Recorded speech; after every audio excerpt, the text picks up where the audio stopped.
जय श्री कृष्णा। आप सभी को ज्येष्ठ मास की अमावस्या की ढेरों शुभकामनाएं। प्रिय भक्तों, आज का यह वीडियो हमारा अमावस्या से संबंधित फाइनल अपडेट के साथ वीडियो है, जिसमें हम आपको बताएंगे कि अमावस्या जो है वो सोमवती अमावस्या है या नहीं है। अमावस्या किस दिन आपको मनानी चाहिए, 26 तारीख को या 27 तारीख को। पुराणों में क्या विधान है, पंचांग क्या कहते हैं और ज्योतिष शास्त्र के नियम क्या कहते हैं। इस अमावस्या पर शनिदेव की जन्म तिथि भी होती है, तो शनिदेव का जो जन्म आप मनाने वाले हैं, उस पर जो आप पुण्य कर्म करने वाले हैं, शनिदेव की आराधना करने वाले हैं, मंत्र जप करने वाले हैं, वो सब कब करेंगे, 26 को करने चाहिए या 27 को। जेठ की अमावस्या पर वट सावित्री व्रत भी होता है, तो वट सावित्री जो व्रत है वो किस दिन होगा, 26 को या 27 को, क्योंकि इसको लेके बहुत भ्रम पैदा कर दिया गया है। आपका ये चैनल जो जिम्मेदारी के साथ सदा आपको पंचांग के अनुसार जानकारी प्रदान करता है, क्योंकि ये एक प्रतिष्ठित ज्योतिष संस्थान का चैनल है और यहाँ पर हम वही जानकारी प्रदान करते हैं जो पंचांगों में लिखी होती है, पंचांगों में जिसका वर्णन आता है, और विधि बताते हैं कि कौन सा व्रत कब करना है, कैसे करना है, क्या विधि है, क्या नियम है। जो शास्त्रों में लिखे हैं वह नियम आपको बताते हैं। इसीलिए हम पूरे दायित्व के साथ आज आपको बताने जा रहे हैं कि आने वाली जो अमावस्या है इसे सोमवती मानना चाहिए कि नहीं, किस दिन करना चाहिए, किस दिन पितृ कर्म करना चाहिए, क्या विधि होनी चाहिए, क्या नियम होने चाहिए। संपूर्ण शास्त्रीय जानकारी आपको प्रदान की जाएगी। आपसे केवल इतना निवेदन है कि वीडियो थोड़ा सा भी अच्छा लगे तो उसे लाइक अवश्य कर दीजिएगा। दूसरा, इस वीडियो को अधिक से अधिक लोगों तक शेयर कीजिएगा। शेयर इसलिए क्योंकि इस समय समाज में इस तरह का भय व्याप्त हो गया है, एक प्रकार से उसको दूर करने की आवश्यकता है। हमारी आपकी सबकी यह जिम्मेदारी बनती है कि सही सूचना के साथ सही जानकारी वाला वीडियो सब तक पहुँचे। जो हमारे शास्त्रों में लिखी गई जानकारियाँ हैं वो सब तक पहुँचे, जिससे कि सभी लोग उसका लाभ ले सकें, किसी से कुछ अनुचित व्यवहार ना हो जाए। और जब आप भगवान की पूजा पाठ से संबंधित सामग्री के वीडियो को दूर तक पहुंचाते हैं, वो उससे जब लाभ लेते हैं तो उससे जो पुण्य प्राप्त होता है उसका कुछ प्रतिशत आपको भी प्राप्त होता है। इसीलिए इस वीडियो को जितना हो सके आप शेयर कीजिए, क्योंकि अधिक समय बचा नहीं है और हम इतने सक्षम नहीं है कि सब तक इस वीडियो को पहुँचा सके। हमने यूट्यूब पर अपलोड कर दिया है, अब आगे आपकी जिम्मेदारी बनती है कि इसको आगे बढ़ाएं, जिससे सभी लोग सही जानकारी के साथ सही पूजा पाठ आदि समय से कर सकें। अपनी मनोकामना पूर्ति के लिए, पितरों की प्रसन्नता के लिए कमेंट बॉक्स में अवश्य लिखिएगा जय पितृदेव।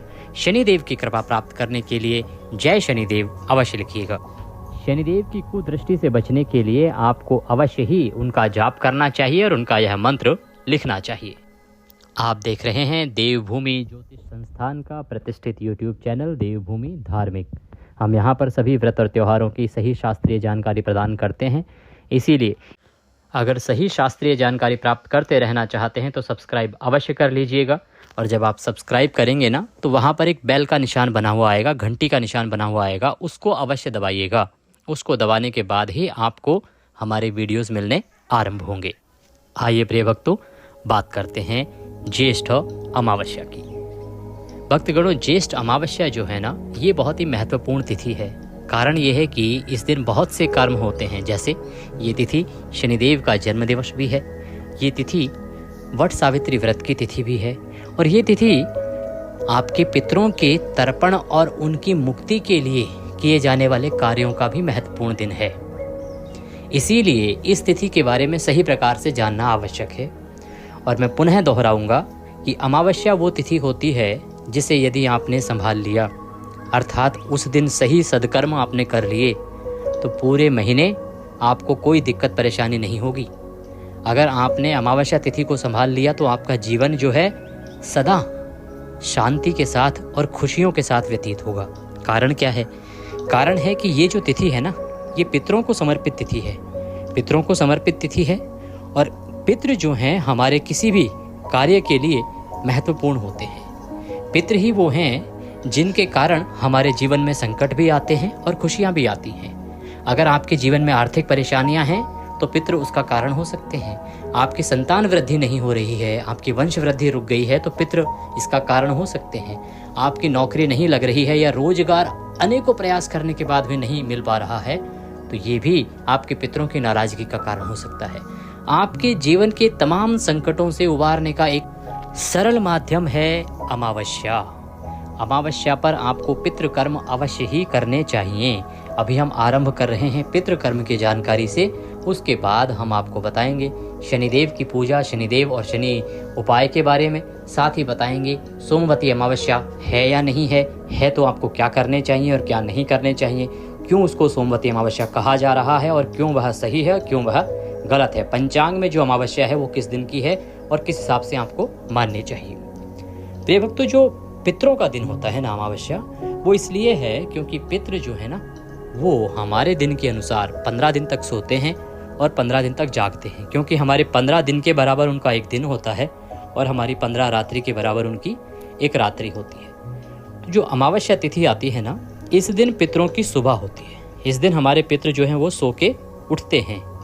अमावस्या के दिन उनकी सुबह होती है और जब सुबह होती है उस दिन आप सदकर्म करते हैं, अर्थात सबसे पहले तो आप पितरों को स्मरण करते हैं।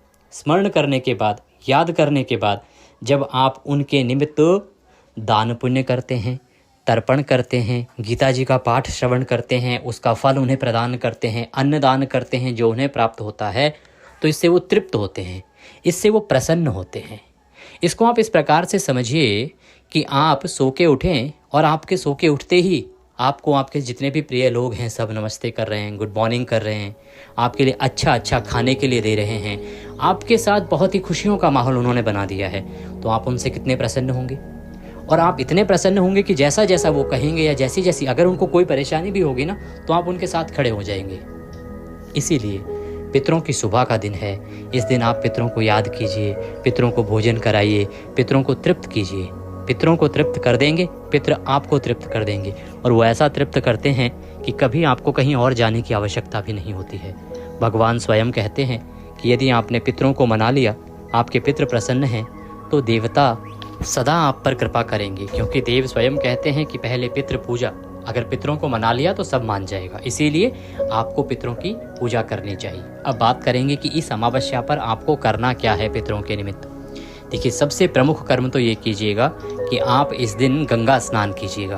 गंगा स्नान के लिए ना जा सके ना, तो इस दिन आप घर पर ही गंगा स्नान कीजिएगा। नहाने की जो बाल्टी है, पानी जिसमें भरते हैं, उसको अच्छे से धोइए, उसमें थोड़ा गंगा जल डालिए, थोड़े से काले तिल डालिए और उसके बाद उस जल से हर हर गंगे बोलते हुए स्नान कर लीजिए। स्नान करने के बाद, सूर्य देव को जल देने के बाद आप आसन लगा के बैठ जाइएगा। एक लोटा लीजिएगा तांबे का, उसको अच्छे से मांझ लीजिए, उसमें पहले थोड़ा गंगा जल डालिए, फिर शुद्ध जल भरिए, सफ़ेद पुष्प, काले तिल, अक्षत, इसके अतिरिक्त कुशा मिल जाए तो कुशा और तुलसी का पत्ता, ये सब उसमें डाल लीजिए सामग्री। आसन लगाइए, दक्षिण दिशा की ओर मुख करके बैठ जाइए, लोटे को रख लीजिए सामने और गीता के 7वें अध्याय का श्रवण कीजिए। गीता का 7वां अध्याय सुनिए या पढ़िए। अगर आपके पास है गीता और आप पढ़ सकते हैं तो पढ़िए, अन्यथा आपके इसी चैनल पर प्रत्येक अमावस्या पर गीता का 7वां अध्याय अपलोड किया जाता है। आप गीता का वह 7वां अध्याय सुनिएगा। 7वां अध्याय सुनने के बाद आप संकल्प कीजिएगा, भगवान जनार्दन से निवेदन कीजिएगा कि हे प्रभु, मैंने जो आज ये गीता का 7वां अध्याय श्रवण किया है, इससे जो पुण्य प्राप्त हुआ है, मैं इस संपूर्ण पुण्य को अपने अमुक पितरों को अर्पित करता हूँ। पितरों का नाम लीजिएगा या जो भी आपका उनके साथ रिश्ता है वह रिश्ता बोलते हुए निवेदन कीजिएगा कि मैं अमुक अमुक पितृ को यह पुण्य अर्पित करता हूँ, ये पुण्य उन्हें प्राप्त हो। इस प्रकार से संकल्प करके और पितरों का तर्पण कीजिएगा उसी जल से। तर्पण आप घर पर भी कर सकते हैं। एक बड़ा पात्र लीजिएगा, बड़े पात्र को लेकर और सीधे हाथ में जो आपका तर्पण के लिए क्षेत्र है, उपयुक्त स्थान वो होता है सीधे हाथ का अंगूठा और उंगली के बीच से जो क्षेत्र है, ये क्षेत्र है, यहाँ से आपको तर्पण करना चाहिए। यहाँ से जल से आप तर्पण कीजिए पितरों को स्मरण करते हुए, उनका नाम लेते हुए या उनका रिश्ता बोलते हुए आप तर्पण कीजिए, उनको जल अर्पित कीजिए और निवेदन कीजिए कि हे मेरे पितरों, ये जो गीता का 7वां अध्याय मैंने श्रवण किया, इसका पुण्य मैं आपको अर्पित कर रहा हूँ, इसे ग्रहण करें। ये जल मैं तर्पण के रूप में आपको अर्पित कर रहा हूँ, इसे ग्रहण करें। और ये भोजन अन्न दान मैं आपको अर्पित कर रहा हूँ, इसे ग्रहण करें और आप तृप्त हों। इस प्रकार से निवेदन करते हुए और वह तर्पण कीजिएगा। उसके बाद वो जो जल है उसको आप पीपल पे अर्पित करेंगे। कब अर्पित करेंगे? उत्तम समय होता है कुतुब काल का। कुतुब काल का समय क्या रहता है? 11:30 से और 12:30 बजे का समय जो होता है। वैसे तो सभी शहरों में अलग अलग समय होता है, परंतु पूरे भारतवर्ष में 11:30 से और 12:30 का जो समय होता है ना, वो लगभग पूरे भारत में ही कुतुब काल का समय होता है। उस समय में आप पीपल में उस जल को अर्पित कीजिएगा। आप चाहें तो वो जल तर्पण के रूप में सीधे अपने पीपल के वृक्ष में भी जा सकते हैं। जैसे अभी हमने आपको कहा कि घर पे आप किसी पात्र में तर्पण कीजिए, आप चाहें तो सीधा पीपल की जड़ों में भी तर्पण कर सकते हैं। ध्यान दीजिएगा कि यदि आपके पास पीपल का वृक्ष ना मिले ना, तो आप किसी अन्य दैवीय पौधे में डाल सकते हैं। जैसे कि आप बरगद में डाल दीजिए, आम का पौधा है उसमें अर्पित कीजिए, बिल्व पत्र है तो बिल्व पत्र में डाल दीजिए। अगर ये ना हो तो फिर आप अन्य किसी भी साधारण पौधे में डाल दीजिएगा। ध्यान ये रखिएगा कि जो जल है ना, उसको ऐसे स्थान पर डालें जहाँ पे कि वो पैरों में ना आए, किसी के पैर वहाँ पर ना पड़ते हों। ऐसे स्थान पर आप वह जल अर्पित कीजिएगा वृक्ष की जड़ों में। तो ये करना है आपने एक कार्य। तो दूसरा, आप अगर संभव है तो किसी ब्राह्मण को भोजन कराइए।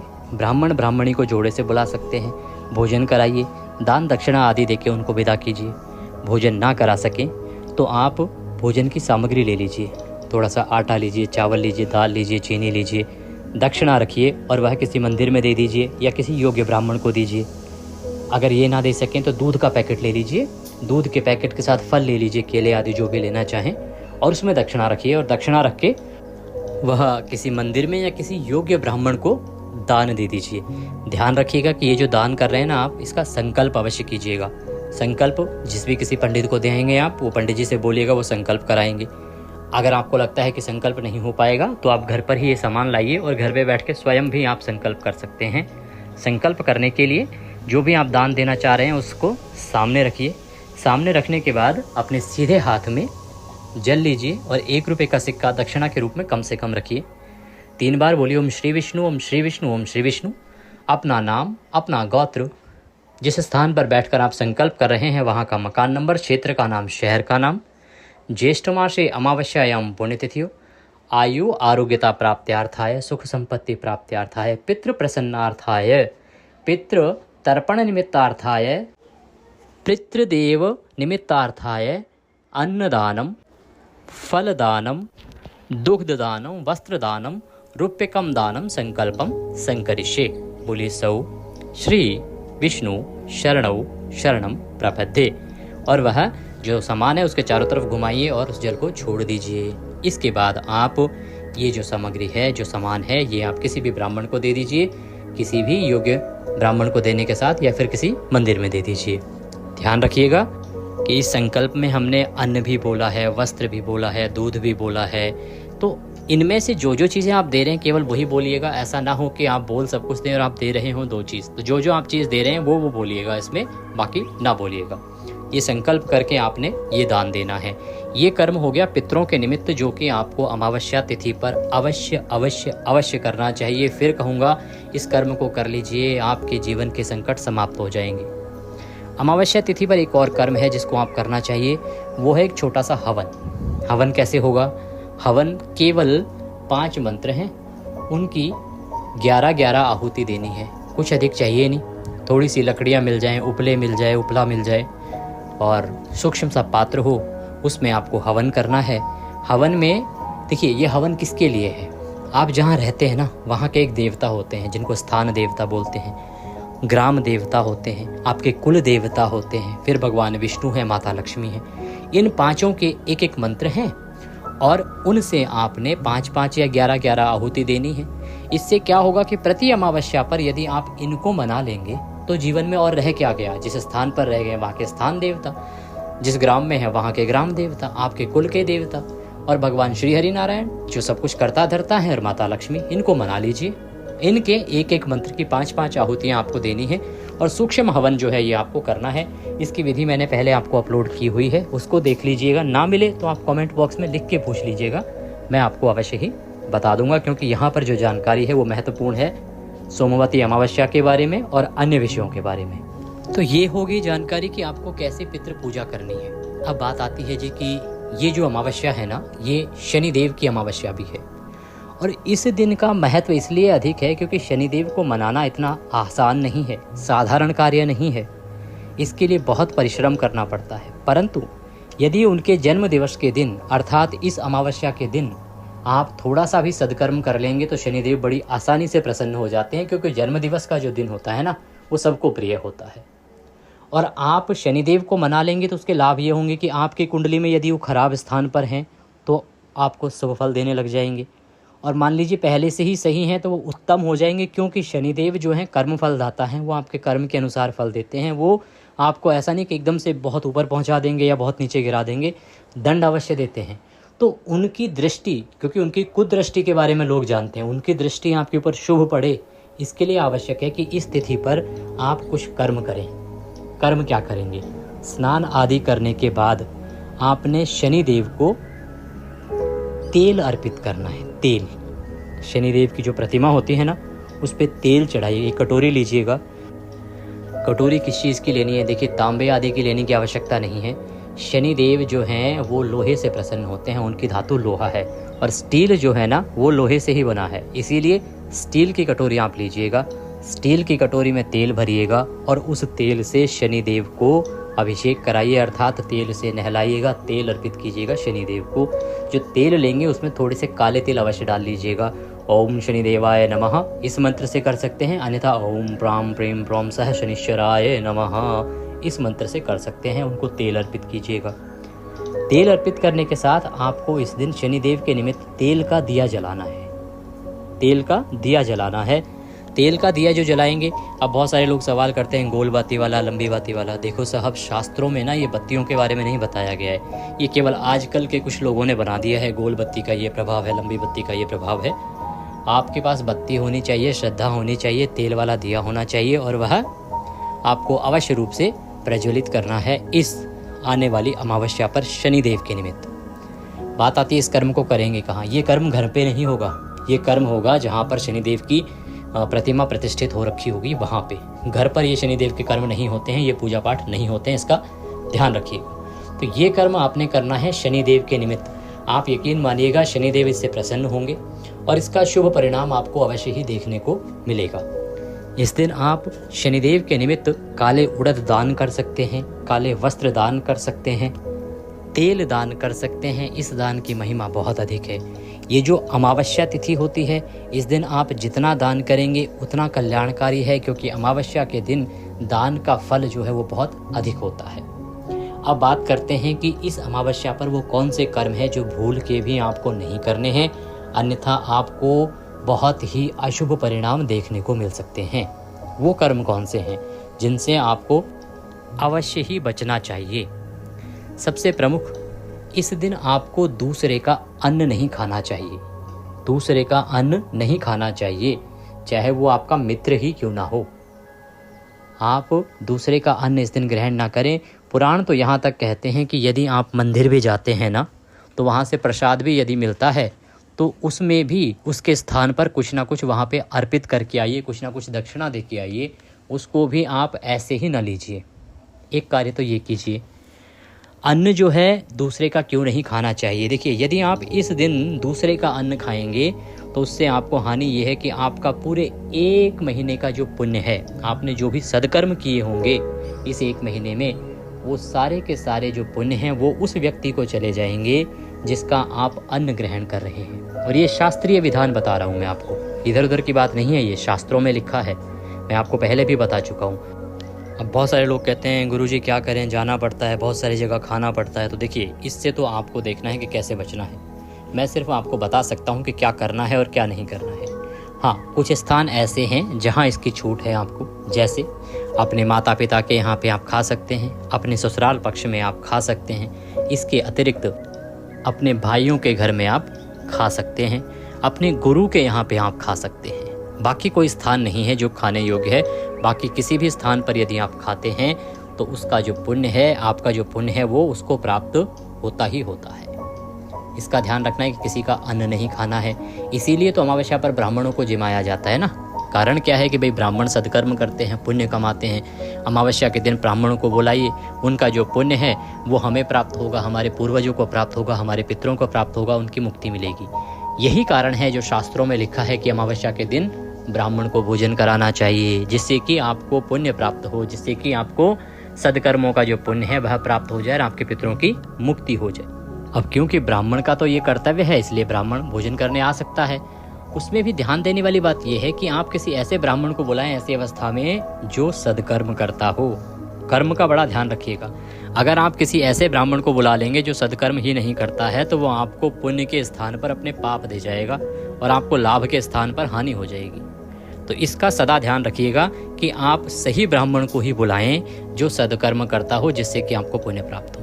इसीलिए मैं ये भी कहता हूँ कि दान जो है ना, पुराणों में लिखा है कि योग्य ब्राह्मण को, वेद पाठी ब्राह्मण को ही दान देना चाहिए, जो भगवान की कथाओं का प्रचार प्रसार करता है, जो भगवान की भक्ति का प्रचार प्रसार करता है, जो वेदों की जानकारी, वेदों को लोगों के साथ साझा करता है, वेदों के बारे में पढ़ता है, किताबों को पढ़ता है, भगवान की भक्ति करता है, ऐसे सदकर्म करने वाले व्यक्ति को ही दान देना चाहिए। यदि आपने किसी गलत कर्म करने वाले को दान दिया तो आपको पुण्य के स्थान पर पाप लगता है। इसका आपको ध्यान रखना चाहिए।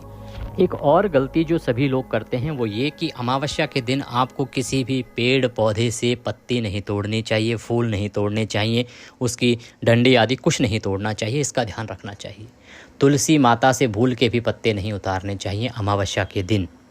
अगर आप किसी भी पेड़ पौधे से पत्ती फूल आदि तोड़ते हैं तो ये बहुत ही बड़ा पाप आपको लगाता है। इस कर्म से आपको बचना चाहिए। ये कर्म वो हैं जिनको आप निश्चित रूप से मानिएगा और ऐसा कर्म बिल्कुल भी न कीजिएगा अमावस्या के दिन। अब बात करते हैं कि अमावस्या जो है उस पर वट सावित्री व्रत भी है। वट सावित्री व्रत की पूजा विधि हम पहले ही बता चुके हैं, उसके अनुसार आप देख लीजिएगा। अब यहाँ पर हम चर्चा करेंगे कि ये सोमवती अमावस्या है या भूमवती अमावस्या है, वट सावित्री व्रत कब करना चाहिए, शास्त्र क्या कह रहे हैं, और साथ ही बताते हैं कि शनिदेव का व्रत आपको कब रखना चाहिए। प्रिय भक्तों, शनिदेव के व्रत की अगर हम बात करें तो शनिदेव का जो जन्म है ना, वो हुआ था अमावस्या, जेठ मास की अमावस्या की रात्रि को। जेठ मास की अमावस्या की रात्रि को शनिदेव का जन्म हुआ था। एक बात का ध्यान रखिए। दूसरा, जो वट सावित्री व्रत है ना, वो कब करना चाहिए। वट सावित्री व्रत है ना, उसका निर्धारण कुछ इस प्रकार से है कि कुछ प्रांत ऐसे हैं जहां पर वट सावित्री व्रत के पूजन का विधान ही 12 बजे के बाद का है, कि वो दोपहर को 12 बजे के बाद ही वट सावित्री का पूजन करते हैं। और कुछ प्रांत ऐसे हैं जहां पर वट सावित्री व्रत का जो पूजन है वो प्रातः काल किया जाता है।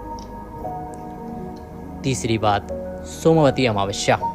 सोमवती अमावस्या जो है, इसके बारे में वर्णन ये आता है कि जिस दिन सूर्य के मुख से अमावस्या तिथि होगी, जिस दिन उदया तिथिमान के अनुसार सोमवार को अमावस्या होगी, उस दिन सोमवती अमावस्या मनाई जानी चाहिए। ये हैं शास्त्रों के नियम। तीनों चीज़ों के बारे में मैंने बता दिया। अब जानते हैं कि इस अमावस्या पर क्या क्या कर्म कब पड़ रहे हैं। देखिए, ये जो अमावस्या तिथि है जेठ के महीने की, ये तिथि आरंभ हो रही है 26 तारीख को। 26 तारीख दिन सोमवार का है, दोपहर को 12:11 पर आरंभ हो रही है। कुछ पंचांग जो हैं उन्होंने इसको 12:21 पर भी लगाया है, पर कुल मिला के 12 बजे के बाद जो है अमावस्या तिथि आरंभ हो रही है 26 तारीख को। मैं पंचांग बता रहा हूँ, राजधानी पंचांगम, देवी दयालु मेरे पास है, निर्णय सागर मेरे पास है। तो इस प्रकार से इन पंचांगों में सभी में, मैंने बाकी और जगह से भी पता किया है, तो सभी जगह पर पंचांग में 26 तारीख की दोपहर को लगाई गई है कि अमावस्या तिथि आरंभ हो रही है दोपहर को, और ये अगले दिन 27 तारीख को सुबह 8:30 बजे तक समाप्त होगी। ऐसे में क्योंकि अमावस्या तिथि रात्रि को 26 तारीख को रहेगी और शनि जी का जन्म जो है शनिदेव का वो रात्रि काल में हुआ था, इसीलिए शनि जन्मोत्सव जो है ना वो 26 को मनाया जाना चाहिए, क्योंकि 26 की रात्रि को ही पूर्णिमा है, 27 को तो है नहीं। एक बात। दूसरा, वट सावित्री व्रत की बात करेंगे। वट सावित्री व्रत कहते हैं जी कि कुछ लोग दोपहर को पूजन आरंभ करते हैं। अगर आपके यहाँ प्रथा है कि दोपहर की पूजा होती है तो आप वट सावित्री व्रत कीजिए 26 को, कोई दोष नहीं है, उत्तम है। यदि आपके यहाँ पूजन होता है प्रातः काल तो आपको वट सावित्री व्रत करना चाहिए 27 को, क्योंकि कुछ स्थानों पर यह प्रथा है कि सूर्योदय के साथ ही वट सावित्री की पूजा की जाती है। तो आप कब करेंगे वट सावित्री व्रत? आप करेंगे 27 तारीख को। अब तीसरी बात पे आते हैं, सोमवती अमावस्या। सोमवती अमावस्या के बारे में कहा जाता है शास्त्रों में कि जिस दिन उदया तिथिमान के अनुसार सोमवार को अमावस्या हो, उस दिन सोमवती अमावस्या कही जाएगी। अब क्योंकि उदया तिथिमान के अनुसार तो अमावस्या भूमवार को है, मंगलवार को है, सोमवार को तो अमावस्या दोपहर बाद आ रही है, इसीलिए ये अमावस्या सोमवती अमावस्या तो नहीं कही जा सकती। इसीलिए आप सोमवती अमावस्या के धर्म कर्म के बारे में ना सोचें, आप भूमवती अमावस्या के धर्म कर्म के बारे में सोचिए। ये मंगलवारी अमावस्या है। पितृकर्म जो भी होंगे, तर्पण आदि जो भी होगा, वो मंगलवार को होगा। और पंचांग में भी यही लगाया है। पंचांग अगर जितने भी देखेंगे, वट सावित्री व्रत 27 तारीख को, अमावस्या 27 तारीख को, 26 को किसी पंचांग ने अमावस्या नहीं लगाई है। केवल शनिदेव का पूजन क्योंकि रात्रि को होता है, इसलिए आप उस दिन कर सकते हैं 26 को, अन्यथा 27 को ही अमावस्या है और 27 को मंगल है, तो ना तो सोमवारी अमावस्या हुई है, सोमवती अमावस्या हुई, और बाकी जो कर्म हैं वो आप 27 को कीजिए। हमने आपको एक एक चीज़ साफ साफ समझाई है। वीडियो थोड़ा भी अच्छा लगे तो लाइक अवश्य कीजिएगा और आगे फॉरवर्ड कीजिए, जिससे कि सभी लोग सही जानकारी प्राप्त कर सकें। और जानकारी से प्रसन्न हैं, चैनल के साथ जुड़ना चाहते हैं तो सब्सक्राइब अवश्य कर दीजिएगा। भगवान सब पर कृपा करें। हरे